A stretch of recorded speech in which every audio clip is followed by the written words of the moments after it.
Hey everybody, I'm Tom Vasel. Welcome to the Dice Tower. Today, I'm talking about board game expansions, and this is kind of a sequel to last week. Me, Mike, and Z did our top 10 board game expansions of all time. Now I could do a top 100, 200 maybe of board game expansions. So I just thought I would tell you my 11 through 20. 10 more great expansions to check out, because there are so many expansions that those are fun, they're fine. But there's some expansions that really stand above everything else, so I thought I would tell you 10 more. Number 20 is Pets for Arcadia Quest. Arcadia Quest has a lot of expansions, but Pets, it's such a funny thing. They're so cute. You have the little chibi Arcadian Quest people. Now you have the little pets, and the pets are neat. You add a pet, so now you have 3 people and a pet. You run the pet around. The pet doesn't necessarily fight in general, but adds special abilities. Just as a fun, really little addition to the game. I thought about Starcadia Quest and the robots, because the robots also was neat, and we took 2 halves and put them together. I just like the way the pets look better. Number 19 is Lorenzo e Magnifico, Houses of Renaissance. Now, I haven't played Lorenzo in a while, but this game is a really great game about worker placement. You roll some dice, and then your workers are equal to the dice that were rolled, matching the colors. A lot of cool different things. What House of Renaissance does is such a great thing is it has these cards that give you resources, your starting resources, and a special ability. And players will bid on which special ability they want, because one special ability might seem better than the rest. But as you bid to get less resources and less resources and less resources. So you might finally take a card that no one else really wants, but then you get all the resources on the card. It's a really cool concept. I like to see more games use it, and it really adds to the game. Number 18 is First and Goal, the Teams. So First and Goal is a football game from Steve and Glenn, where you essentially both play a card at the same time, reveal them, then you roll dice, and you see what happens. Simple game, lots of fun. But the Teams expansions, and there's a lot of different teams, they're all fake made-up teams. You can call them the Bengals and the Eagles if you want. They will change they have different dice that you roll for each team. And so one team is better at passing, one team's better at running, one team's better at kicking. That makes the game much, much, much better. Really, really like it with the teams. But number 17 is Ghost Stories White Moon. So Ghost Stories, fantastic, very difficult, although not so difficult compared to modern cooperative games.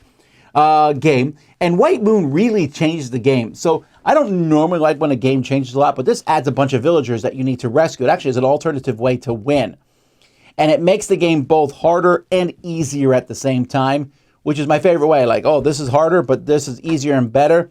And that combination, also just some more fun stuff added to it. I like it a lot. Ghost Stories White Moon.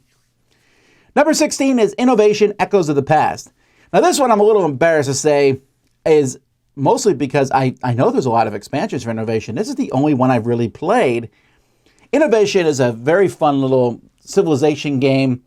Not really, though. It's just like a card-playing game where you're splaying cards and doing different things, and it's very interactive and works really well for 2 players. Echoes of the Past adds kind of echoes where you can kind of see texts that are coming in the future and really enhances the game, because there's many ways to win in Innovation, but this one adds even more varying paths. It just adds a lot of diversity that I think the game needs. It's possible that the other expansions also do that. Number 15 is Core Worlds Galactic Orders. I just talked about Core Worlds last week as a deck builder I liked a lot. Galactic Orders was present in the original game. There's these little symbols on the card. You're like, why are they there? And they're like, just in case. And they were there because as you play these cards with symbols, you get tokens on various Galactic Orders that you can then use to do special abilities. And it really opens the game up to the point where I will not play without this expansion. I like Core Worlds a lot. It's a slow, almost ponderous deck builder, but with a lot of theme and really fun. But this expansion speeds it up a bit and makes it more interesting, the decisions that you make. Number 14 is Cosmic Encounter. Which expansion? People always ask me. This is a tough one, so I'll say Incursion. I believe this is the first expansion. So if I'm getting Cosmic Encounter, and I like a lot of the expansions, the first 3 expansions add an extra player. I think that's almost necessary. Because Cosmic Encounter is good with 5, great with 6. Even it's also great with 7, in my opinion. So you get 2 of those expansions. But this one added the rewards deck. Now, they added more rewards deck in the newest Cosmic expansion. Also fantastic and fun, but only really works if you have a couple other Cosmic counter expansions. But they're all, fun. This has good aliens. There's a lot of aliens. But if someone says, hey, what's the one I should get? This is the one I would point you to. That rewards deck really changes up the game. I like Cosmic Encounter a lot, as obviously this is a good expansion. Number 13 is a tiny expansion, but completely I will never play the game without it, and that is QE Commodities. So QE is an auction game, if you've never heard of it, where you can bid any amount of money. Yeah, I'm not lying there. I can bid 1 and you can bid 652 billion. And I'm like, really? 776 quadrillion. And you can just you can make the numbers go up to whatever. But whoever bids the most money over the course of the game loses. So you're bidding for different things in the world. The commodities adds something for second place. And this makes a really big deal. It brings the game in. The game is already silly fun. I really like it a lot. But this really kind of hones it. And I think it's very good. Number 12, Marvel United. Now, I wanted to just say Marvel United, the other stuff, because I like Marvel United a lot. Once you add in the other stuff, it's fine. But there's all kinds of stuff out there. Kickstarter stuff, expansions. My favorite expansion is the Sinister Six. Now, I'm very excited because the new one's there's more Sinister Six stuff on the way. But ignoring that, the Sinister Six, as that came out with the original Marvel United, had you not fight one villain, but 6 of them. And you had to decide, there's 6 of Spider-Man's villains that you fight. And you decide which order to take them out because they're all coming at you. Now, the ones that you don't take out get stronger and faster, but also you don't have to deal with the ones you've taken out. It is such a great expansion, such a fun way to play Marvel United.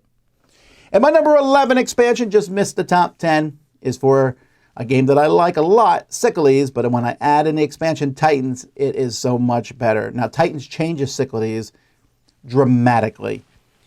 Cyclades is a game where you're fighting for control of islands and everything. Titans turns it into much more of a war game, makes it into teams, adds giant titans, adds a new map. Everything seems different and yet also the same.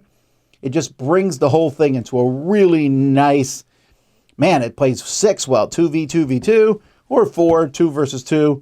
The whole thing, I like it a lot. So those are 10 more great expansions that I like. For board games, let me know some of your favorites in the comments. Until next time, I'm Tom Vasel, and you've been watching The Dice Tower.